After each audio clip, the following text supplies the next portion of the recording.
Hello, welcome back to the No Way Jose podcast. I am your host, Jose Galison. We are once again joined by Matt Wolfson for the second entrance. I guess that doesn't seem like the right word there, but whatever. It's entry. That's what I was looking for. The second entry into our Weekly Wolfson series. I think today we'll be talking a little bit more about the Hindutva that we touched on last week, some of the politicians that it's affecting, kind of how diaspora politics has moved from one group to another. It'll be a fun conversation. I look forward to seeing where it goes. Now, for those who like this show, want to see more of it, be sure to hit that, do all the likes, do all the things, but be sure to hit that subscribe button. Hit that bell for notifications as well. That way you can see when we're dropping new videos and when we're going live. We will see you in the show. No way, Jose. The following footage proves beyond any doubt that the tanks intentionally set the house on fire.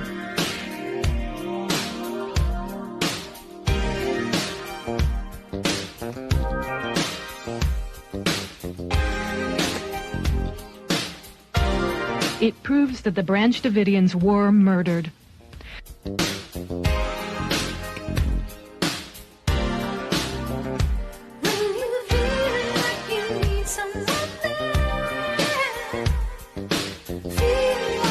You can see that this tank has a gas jet on the front that shoots fire. You can also see the fire quite plainly.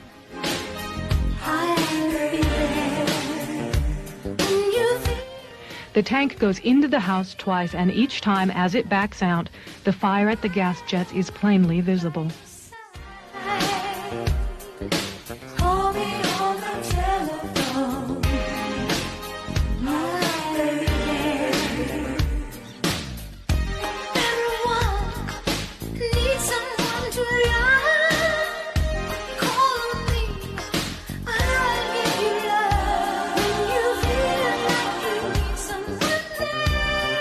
We must all do more to recognize and look for the early warning signals that deeply troubled young people send.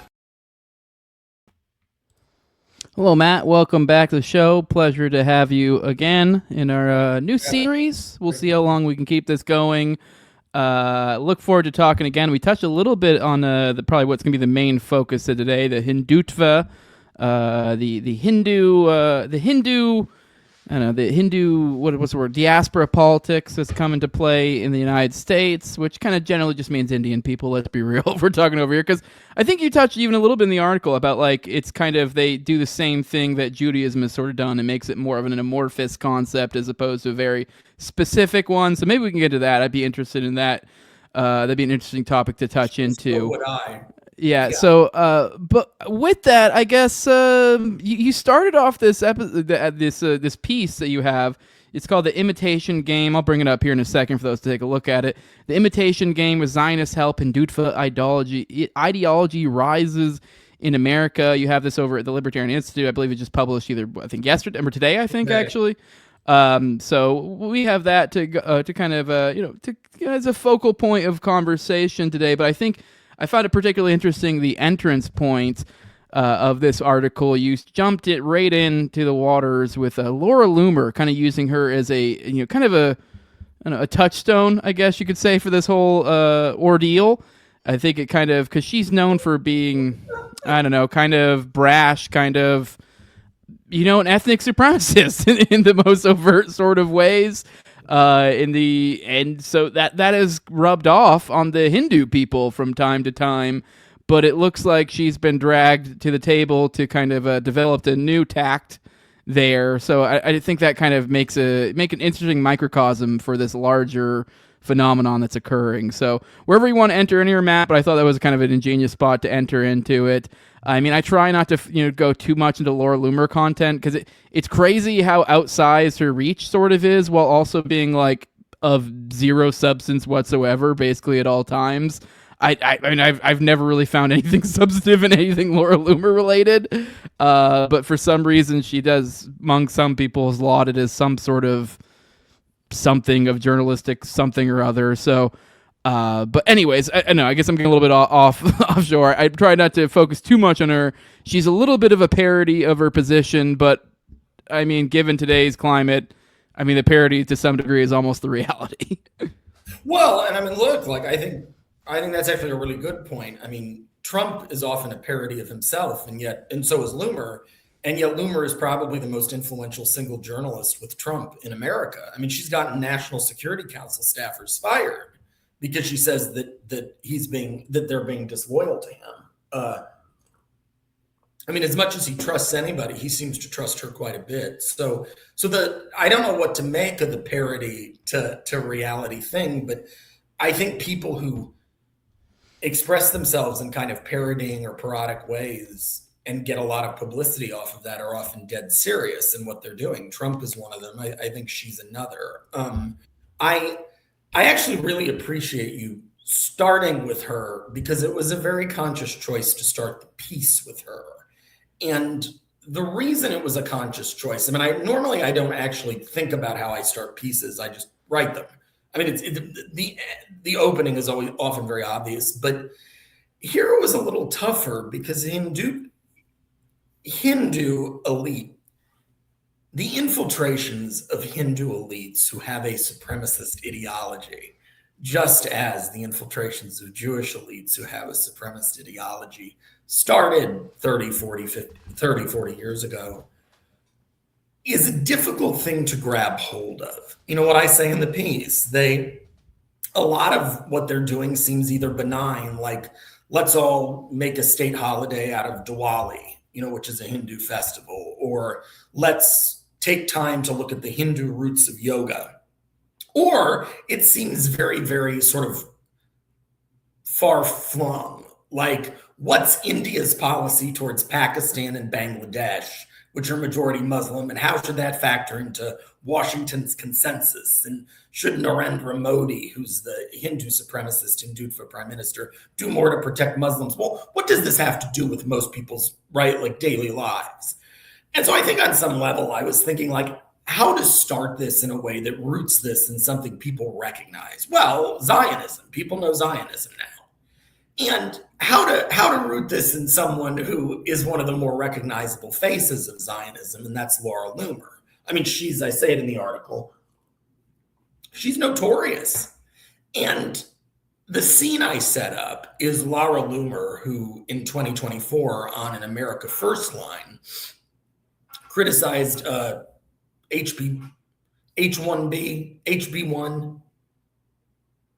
I think it's H1B, but yeah, I think it's H1B. Now you have me doubting myself too.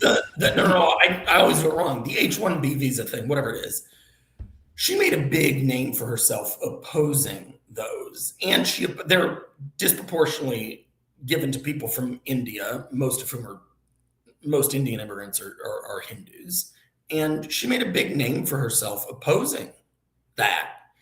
And in the process, she, insulted Indians. She insulted Indians also via Kamala Harris. And then suddenly, last month, she goes to this festival in New Delhi in India Today, which is a, Hindutva media company. And she goes to this festival in Delhi and says, I apologize for the things I've said in the past. What I said was wrong. I stand for the Hindu people. Well, that's noteworthy because she's saying Hindu people. Some Indians don't identify as Hindu. Some Indians, in fact, identify as Muslim. Sikh, Jain, there are all sorts of. She says specifically, I'm sorry for what I said about Indian Americans. I will always protect the Hindu people. And then people, Indian people, Hindus, criticize her and say, well, you said all these nasty things. Why are we having you at this festival? Why do you matter?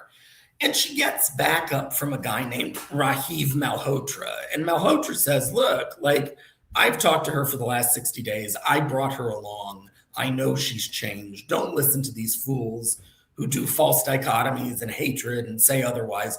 She is a solid supporter, a solid person for Hindus in the MAGA camp. And that's how she should be nurtured. And I'm quoting. So she got the Indian version of the Jewish humiliation ritual that we used to see so often, maybe like a decade or two ago. Well, I think what she got is some Jewish people talk to her.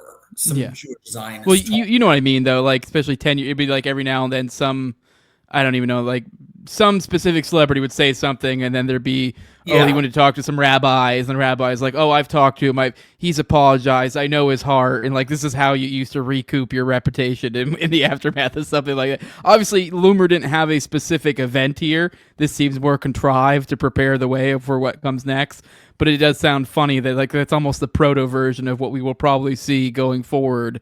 If it's allowed. I don't know if that paradigm will float in today's situation, although they will damn try, for sure. The reason I think it's going to float is because I think she did this, and I think Rajiv Malhotra did this specifically with her in conjunction with powerful Jewish Zionists who are linked to the Trump White House. And the reason I think this, and the reason I opened this whole thing talking about Loomer and then talking about Malhotra, was Loomer's notorious. Everybody knows Loomer. Nobody knows Malhotra. Malhotra is far more influential than Loomer. And I thought it was a sort of telling contrast to say, you may not have heard of Hindutva, but Hindutva's heard of you, right? Like, Malhotra is one of the most influential Hindutva ideologues in the United States. He runs a nonprofit. He's a public intellectual. He is known for advancing the position, which the Prime Minister of India since 2014, Narendra Modi, has held, that India is defined by Hinduism. Hinduism has a long 1,000-year history, they say, of being persecuted by Muslims. In the past, Hindus had all of these amazing advances, like even they were able to fly airplanes 1,000 years ago. And this was all trampled by the Muslim invasions. And now what we're seeing, which is Indians happen to be pretty good at science and technology, and it's helped them gain power in Silicon Valley and elsewhere. Now what we're seeing is really what we should have always seen from Hindus, except, the Muslims, conquered India for a number of years and erased their culture, et cetera, et cetera. What it is, and I talked about Zionism this way last week, it really is detached from Hinduism as a religion. Now, you can argue about its roots in Hinduism. I'm not qualified to do that. But there are Hindus who don't believe in this and who completely reject it. What it really is a bunch of upper middle class and elite Hindus from the higher castes of that society, who served the British in the civil service and stuff when the British were over there, starting in the 18th century, watched the British and said, well, we're being humiliated. We're not going to be humiliated again. We're going to imitate the British Empire and get really good at technology and gain power, in the military corporate complex in America, And then we're going to say, based on having done that it's all rooted in our Hindu religion. So it's pretty much the same thing. I mean, Zionism was formally founded. I mean, it really started in the 1880s, but Zionism was formally founded in 1897. Hindutva was formally founded separate from Hindu, which is, of course, very, very old. Hindutva was founded in the early to mid 1920s. And Rajiv Malhotra is, fourth, fifth, sixth generation Hindutva, maybe third, I don't know, fourth. And he's very aware that his biggest allies in the United States, the biggest allies of Hindu techno-supremacists, are Jewish techno-supremacists. And 2 years ago, he wrote a piece in a journal that very few people have heard of. I heard of it because I lived in the Zionist world, knew the person who founded it, Sapper, the Jewish, called a Jewish journal. And Sapper is founded by Bret Stephens. He's a New York Times columnist, former Wall Street Journal columnist, former Jerusalem Post editor-in-chief, American Zionist, very, very, if you look at the New York Times op-ed page, very, very pro-Israel.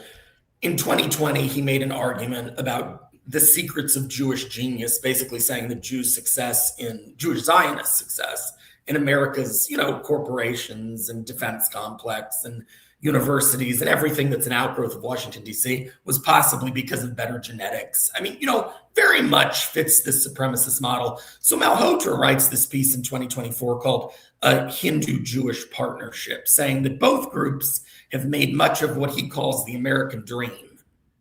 which he defines as earning a lot of money and being in powerful positions. Now, that would come as a shock to Jefferson and Madison, but never mind, right? Like, it's a very specific definition of success, but he says the reason people don't like us, it's not that we're powerful in these unaccountable institutions. It's not that we're essentially welfare babies of the military corporate state. It's because our success means we're better, we have more merit, and everybody else is jealous. And so we should make an alliance, the Hindus and the Jews, and use artificial intelligence to construct an AI Iron Dome off the Israeli defense system, except this AI Iron Dome will function online.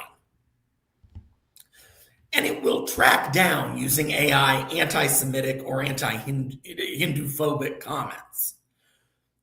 Well, that was in 2024. By 2025, a version of this was actually being developed by Patriots owner, Jewish Zionist Robert Kraft, where literally outside of the Patriots Stadium in Foxborough, in a nearby building, he's got a bunch of people. I mean, I think he has 30 employees. The Wall Street Journal had a piece on this, using AI to track anti-Semitism, which of course they don't distinguish from anti-Zionism, online. That was in 2025. Malhotra wrote the piece in 2024. In 2026, Loomer comes over, an ardent Jewish Zionist, comes over to the Hindutva camp, shepherded there by Malhotra. Well, to me, that means, and this is the way I see power working generally, the trickle-down effect. I mean, Sapper, the Jewish Zionist weekly, or monthly, it's a very small magazine. It has a very small circulation. But the people it circulates to and the people who write for it, I mean, Jewish Zionist editors, Jewish Zionist billionaires, the founder of Taglit Birthright, the most successful philanthropy in America, arguably, that takes Jews from 18 to 26 to Israel to more or less indoctrinate them in Zionism. I mean, it's a very elite publication, but when an idea like Malhotra's gets planted there, it trickles down. And somebody who knew somebody told somebody to talk to Laura Loomer, and Laura Loomer then talked to Rahiv Malhotra. I can't prove that happened, but everything I know about elite networks and everything about the fact that, he wrote this in 24, this system, a version of it was set up in 25, and now she's there in 26, tells me that there's been some, besides Malhotra saying himself, I've been talking to her for 60 days. I led her down this path. I mean, this was a setup. And the reason I think it's a setup is I think Jewish Zionists, since October 7th, 2023, feel embattled. And I think they need allies. And they're very open about this. And I think they see Hindus as their most natural ally. And there is, in fact, a very, very tangible reason for this. It's not just that elite Jews and elite Hindus are the two most powerful elite groups, just proportional to numbers in this country. I mean, I don't know the numbers on Jews, but their political, corporate, academic representation in the military corporate complex far exceeds their population in America. Hindus, I know this because I just did the research, there are 5 million Indians in America. The majority identify as Hindu. Their representation, in Congress, in the courts, the federal courts, in corporations, is way outsized to their population. And this wasn't the case in 1965. But in 1965, something very important happened, which is the Jewish Zionist Emanuel Seller, a representative from, I think, New York, passed through Congress the Immigration and Nationality Act of 1965. And that was the act that changed our immigration quotas to encourage high-skilled technology workers from Western Asia. That's what brought, in the crudest possible sense, Chinese immigrants, Eastern Asian immigrants, Southeastern Asian immigrants, and most of all, Indian immigrants, Hindu immigrants into the United States. And that happened in 1965. Real quick, while we're on a time thing, I just looked up for shits and gigs. because I've wanted to find a way to slide this little detail in at some point. And I don't know, maybe I'm assuming maybe you're aware of this, maybe you're not. It's my understanding that Hindutvas are basically responsible for the assassination of Gandhi. For those who aren't aware, essentially they played political shenanigans. I think they were technically another group, and then after that assassination, there was like, oh, you guys can't be a political group anymore, and they're like, okay, and then they just became this like other party, and they're like, but we're not that, and then now here we are. But I just thought it was interesting. Gandhi died in 1948. I was just curious when is.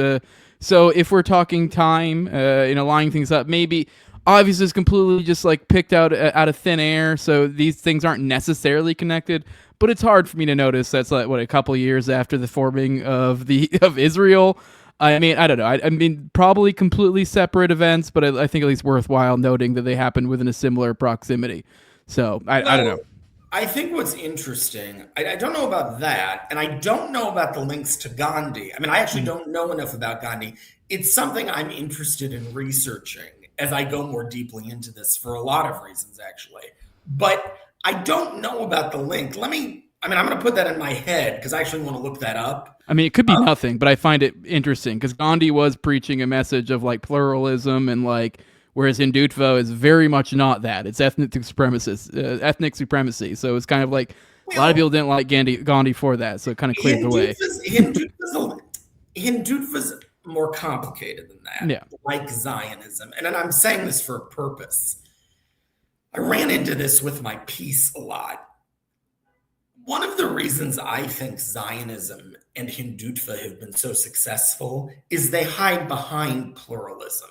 If you talk to liberal Zionists, they will articulate regularly what we would think of as pluralist values: tolerance, individuality, respect for private property. I mean, they do that regularly. If you look at liberal American Hindus, who I think are in essence supportive of Hindutva, it's an arguable point, but from my research, I think that they preach the same thing. One of the reasons they're so effective, one of the reasons a guy like Khanna is, who you mentioned before the show, is somebody who really caught your eye. And in my view, that's really good instincts, because somebody like Khanna talks about pluralism. I actually think he means pluralism, by the way. But like the liberal Zionists, there's much more of a connection between pluralism, as these people talk about it, and religious supremacy than they make it seem like. And the fundamental connective tissue is this: whether you're a pluralist or a supremacist, you believe that the people who should rule America should rule it by virtue of their technical capacities. They're good at law, administration, engineering, psychology, and they should rule it from large institutions.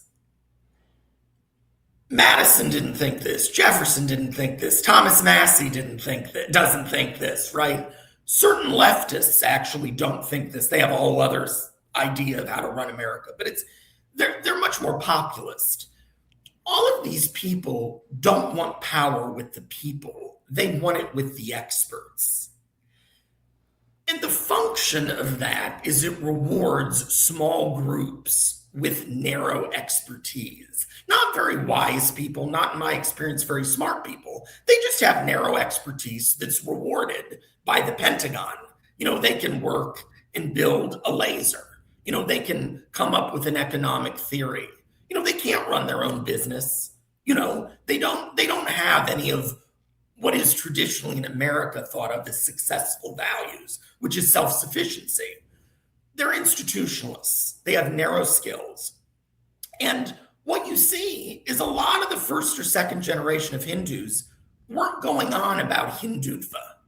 They were saying, well, we deserve to be in these institutions because we are more skilled than other people, but we believe in pluralism, et cetera, et cetera. This is the same thing with Judaism, by the way.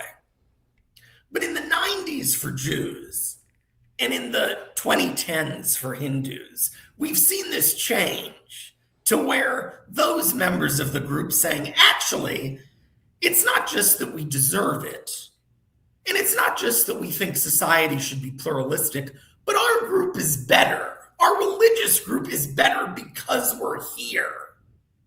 Those voices have gotten much more influential. On this pluralist supremacist dynamic too, I think it's particularly interesting that probably one of the most well-known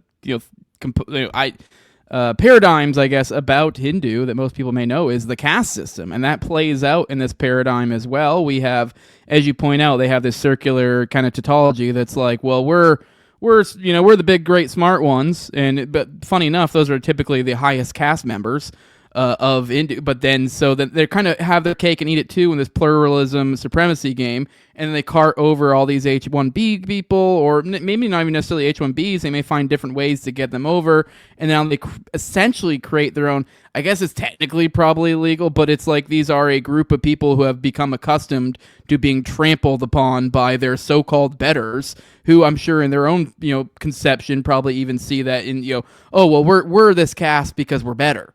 So there's this weird, pluralism idea here, and they get to play it from over here in the United States of like this appealing to immigration and kind of the American dream for this lower caste that they're just as much probably.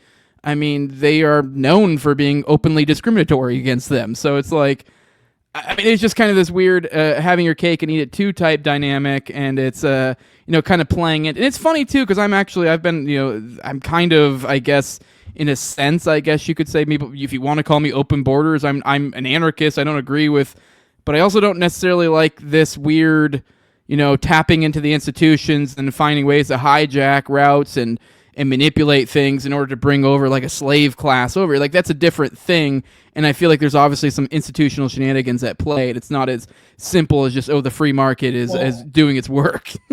So that's the thing. Like I actually, for a lot of reasons, I came up in certain ways in my college and then immediately after college years doing research on the old sort of immigrants who came to America. And I'm talking about like the Irish and the Italians, who arguably, had the most impact on this country of any other immigrant group in terms of building unions, building small businesses, building wards. They really made constitutional democracy run from local governments. Yeah. Yeah. Here's the difference between them and the Indians and many Jews. Not all Jews. That's more complicated because in the early 20th century, you actually had a lot of poor Jewish immigrants from Eastern Europe. So there's a slight difference there. Mm-hmm. But before that, you had a lot of upper middle class Jewish immigrants from Germany. And then after that, you had, a lot of better off Jewish immigrants. But the Irish and the Italians came over en masse. A lot of poor people, some middle class people. They had their own neighborhoods. They had their own representatives. They built power over a couple generations. They didn't reach the military corporate complex until Kennedy in 1960. Whereas with the original Jews, many of the Jews who came over to America in the 19th century were, the Lehman brothers, Lazard Frere, the two of the biggest ex-biggest financial firms on Wall Street. They started with German Jewish and French Jewish immigrants who were well connected in their societies who came to America and who immediately, made some wealth, immediately bought into Northeastern institutional power. The Irish and the Italian didn't do that, right? They were big societies. They didn't need to go into the institutions. There were too many of them. They could affect things on the ground democratically.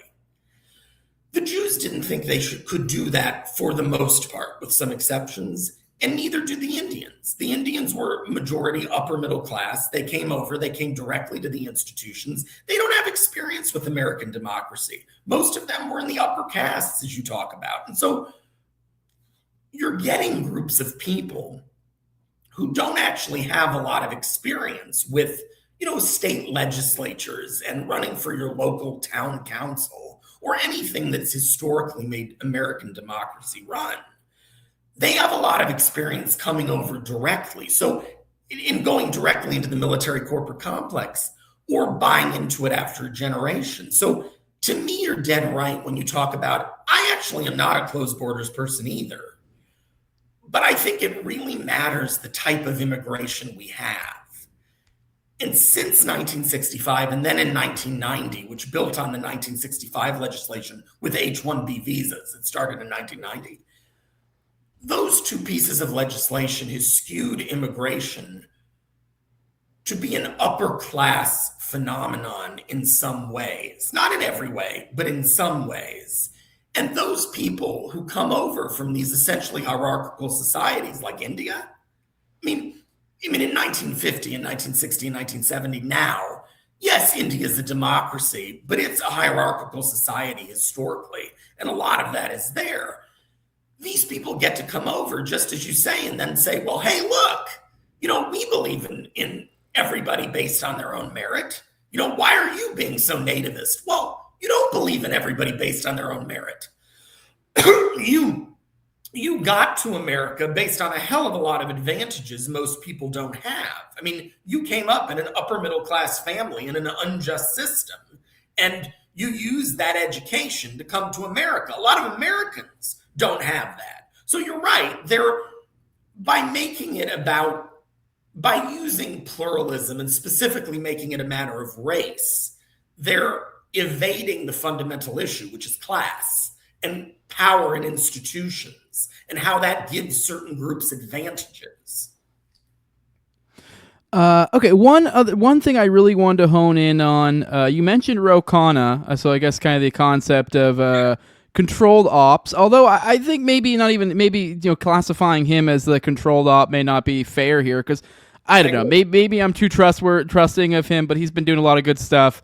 But hey, those are always the ones you got to watch out for the most, to be clear. So, but I don't know, whatever. He's got a trusting face. He sells it well. But I do think there, to some degree, maybe he's found ways to, or maybe he understands it in certain way. I don't know. I mean, this is Hindutva is a foreign cause. So maybe he's found ways to be amenable to certain things because he's able to not necessarily sell it, but believe it in a certain sort of like lefty, liberalish sort of way or whatever kind of.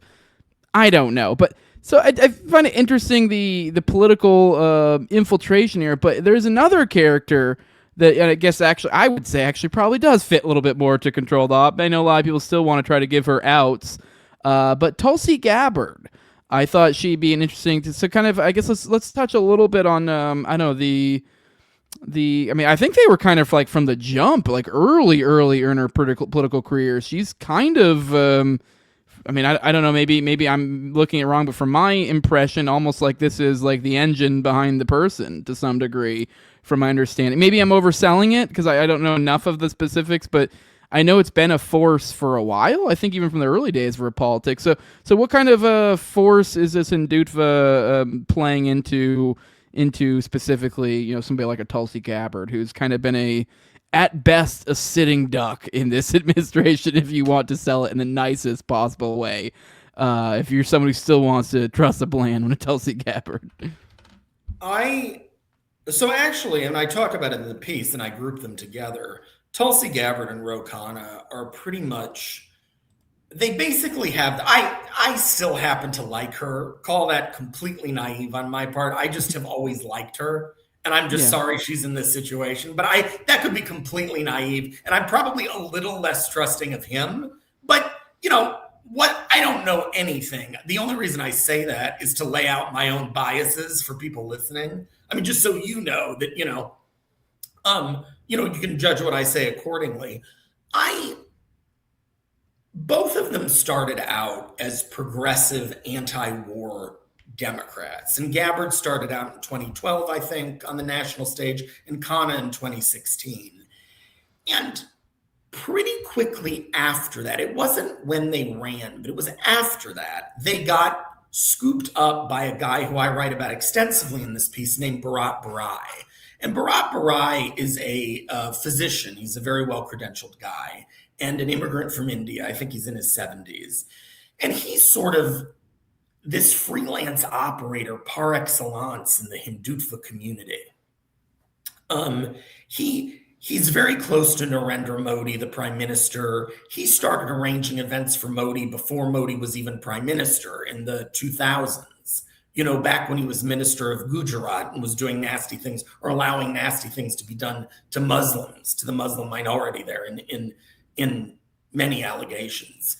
And Barai has been sort of a driver of Modi and of bringing politicians to Modi. And after Barai started donating heavily to Gabbard, who is not Indian, her mother was Hindu, I think, and she's a Hindu convert.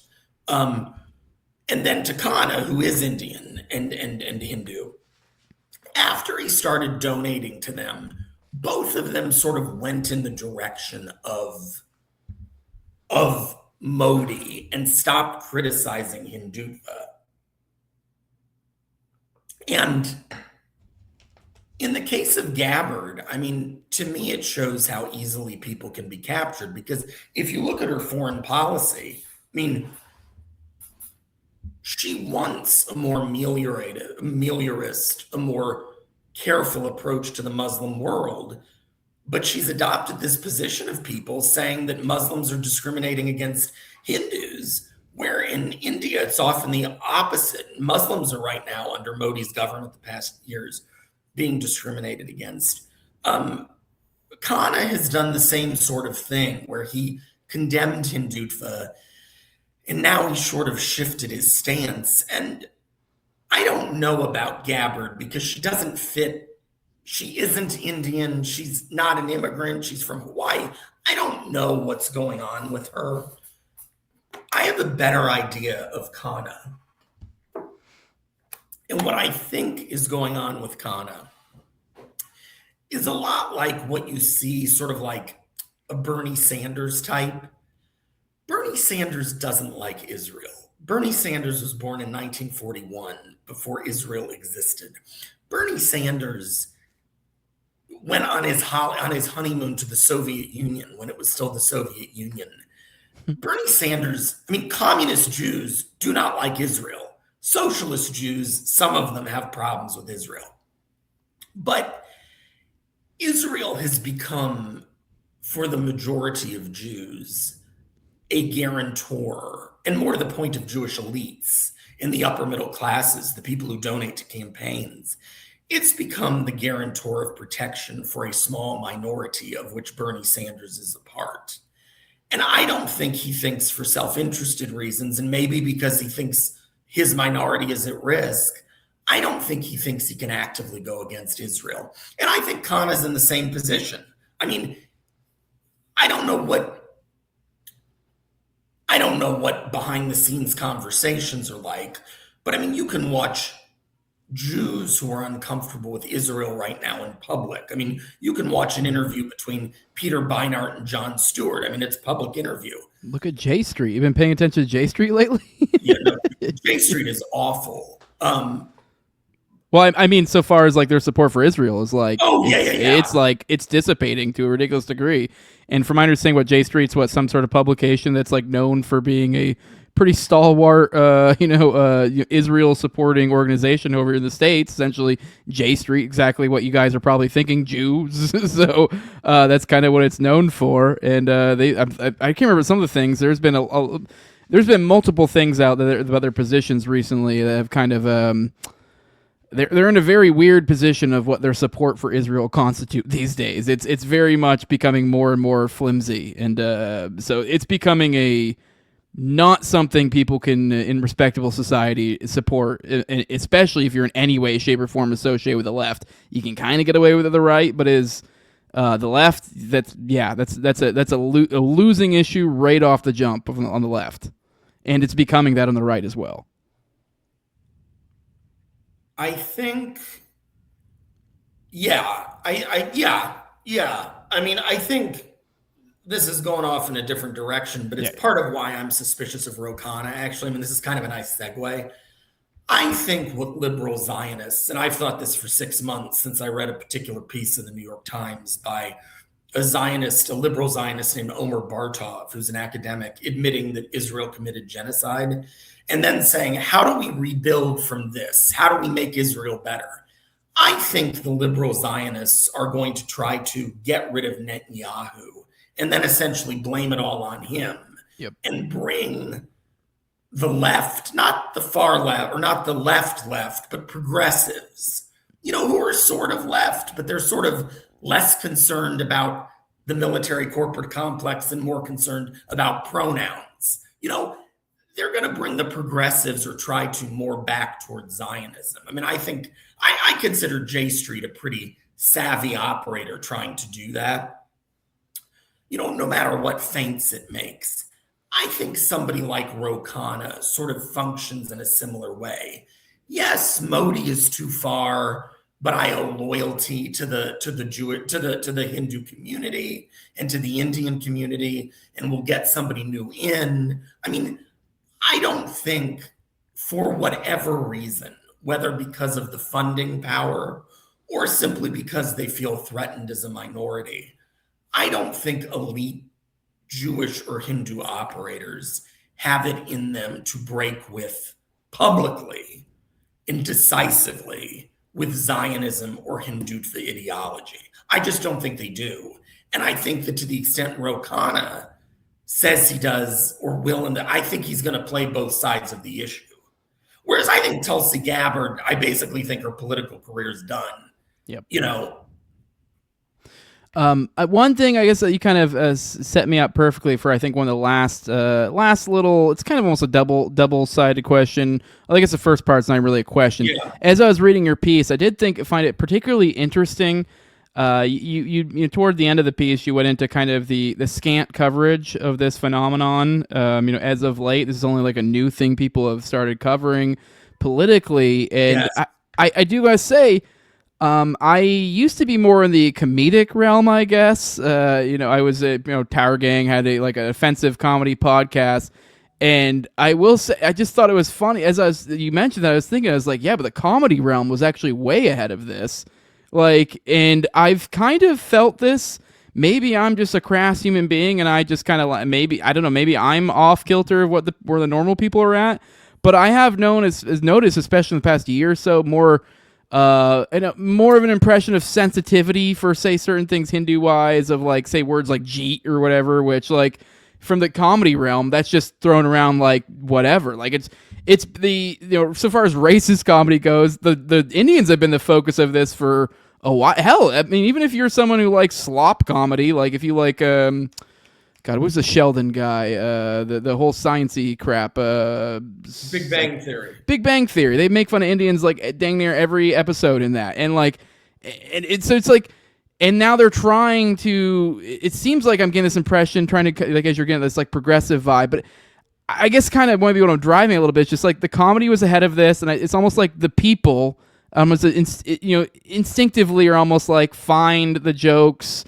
I mean, let's be real. I mean, we've kind of laid out in a sophisticated way, ways to put together humor here. I mean, we laid this is a group that is, we're the greatest, and there's just their elites they send over here, and then they bring over this weird slave labor class that is known for covering themselves in poop and doing all sorts of. So it's from a comedy realm, it's you're setting it up perfectly.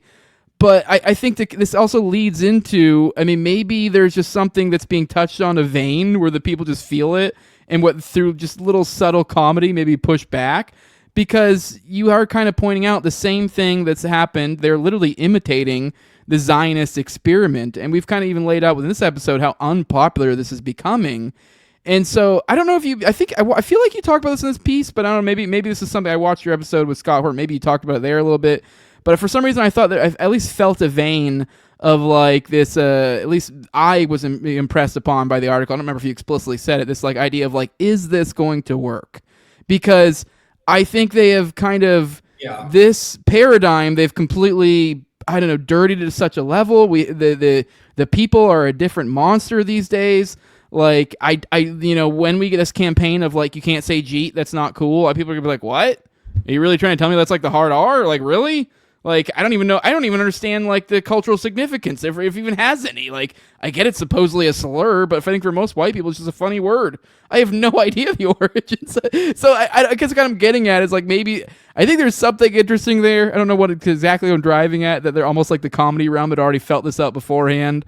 But if anything, I think that to some degree kind of puts them on a slippier or on a looser foundation to work upon when the people are already, like, the salt of the earth people. It's like, I mean, what do they associate this? They associate with that, and then also, even from more sophisticated or even not as sophisticated people from both sides of it, of the bell curve, kind of see the, like, what are you doing here? I've kind of already seen this before. So whether it shows up in crass humor or, like, I don't know, long pieces like you write, I don't know. I feel like the people are kind of smell what we're stepping in, or like, I think I'm gonna go around this poop. So I don't know. Just thoughts. I guess kind of question. Do you think this will work? I mean, I don't know. I mean, obviously we don't know.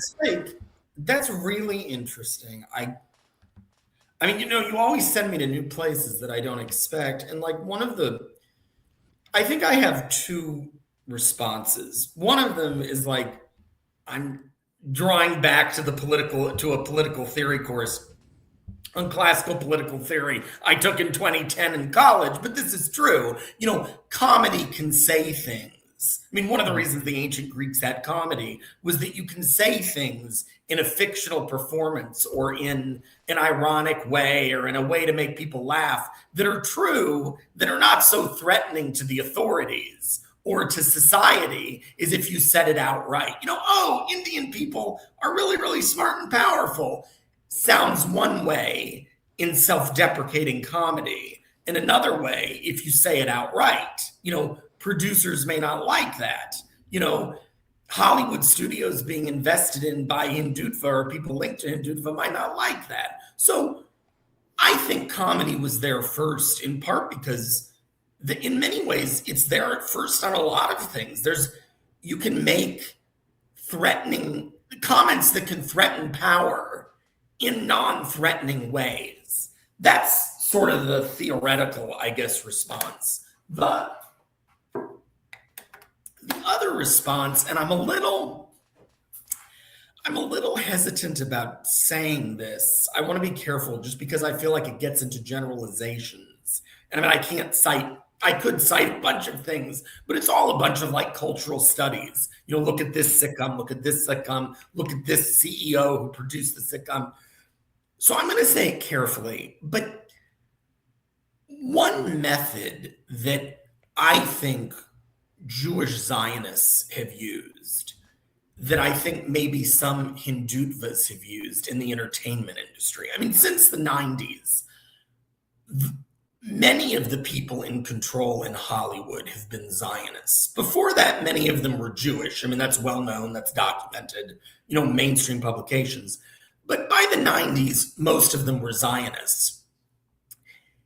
And they're often very good at laughing at themselves. I mean, Jerry Seinfeld is the obvious example. He and Bill Ackman are now, teaming up to do these uber Zionist things. Seinfeld's a guy who's good at laughing at himself. Well, just as if you're a subject making fun of your ruler, humor disarms. If you're a ruler trying to pacify your subjects, humor disarms. And to say, I'm nerdy, I'm so good at science, but I can't get a girl. I mean, that's a way to say, well, I may look like I'm successful, but I'm not that threatening. Now, I can't say that that's a plan of people's. I don't know. I can look at the various studios that produce different things. You can look historically at strategies different groups have used. But I do feel comfortable saying, I think, that disarming people through entertainment has been a very potent tactic, and I think a conscious tactic of Jewish Zionists in the last 20, 30 years. I do think that's conscious. I think they think, bread and circuses kind of thing. Mm-hmm. And I'm not surprised if Hindutvas and those people involved in Hollywood who might be Hindus are that too, because if you laugh at Sheldon's friend, the Indian guy who's a nerd and can't get a girl and is, completely OCDC or whatever. You're not taking him seriously. Whereas, picture the nonfiction version of him, Vivek Ramaswamy. Nerds are better. Stop going to the mall. Social skills don't matter. We need to have another Sputnik moment. When Ramaswamy says it, it ain't so funny.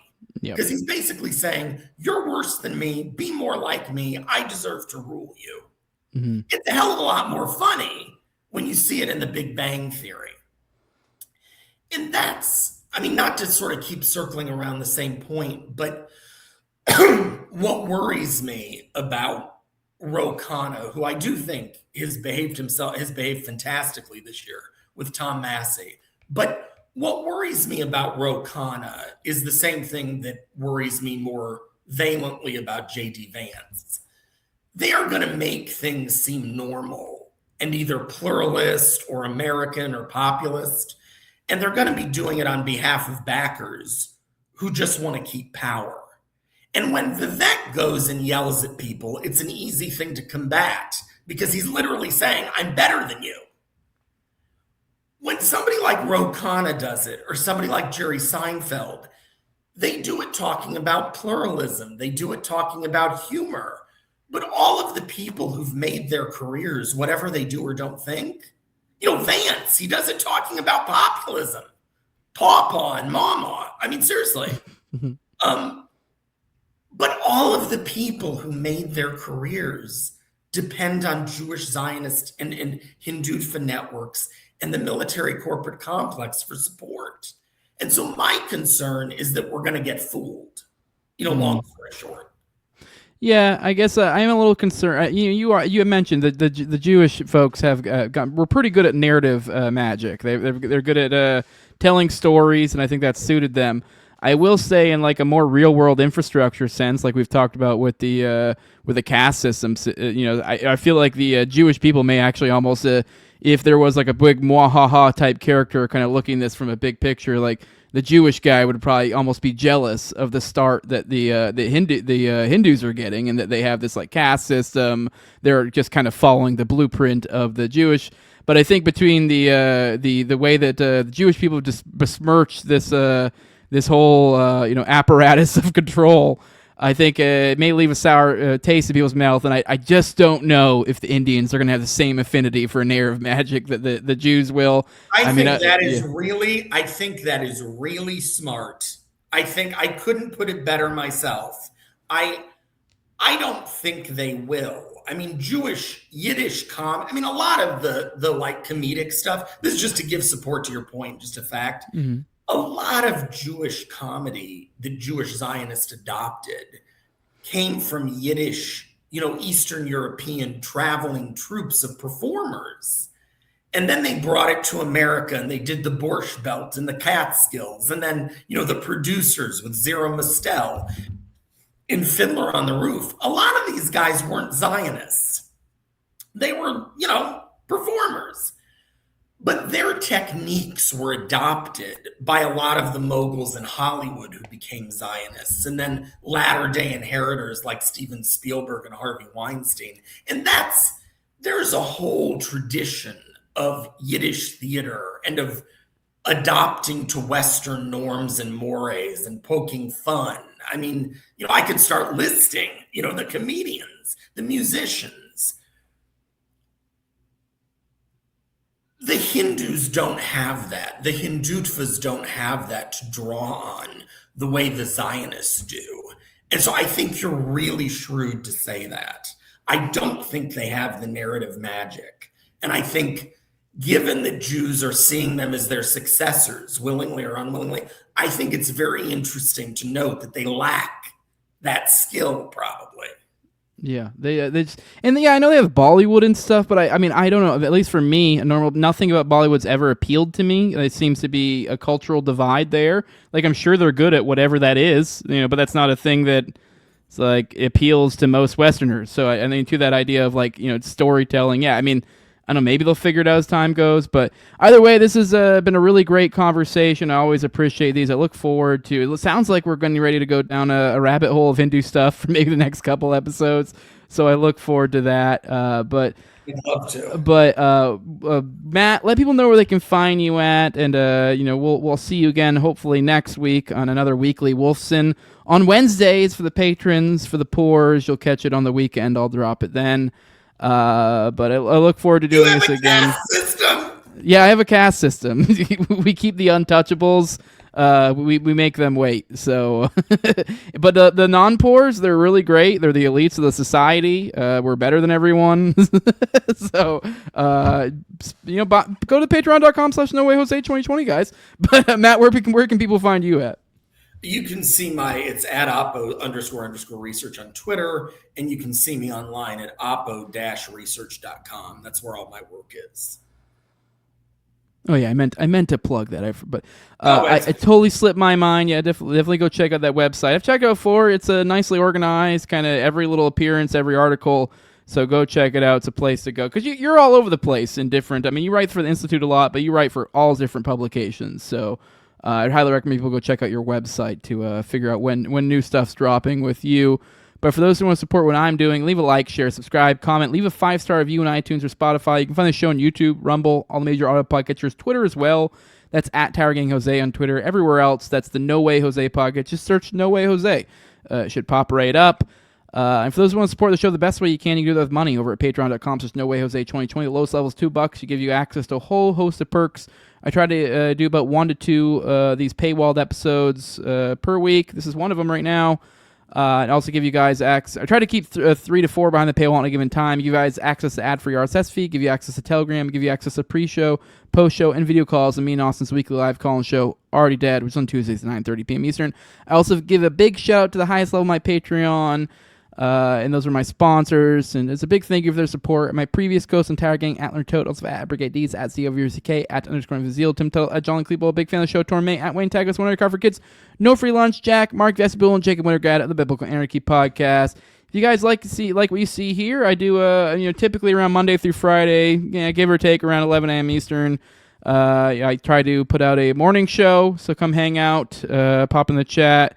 But yeah, with that, guys, we're out of here. We'll see you in the next one. Bye-bye.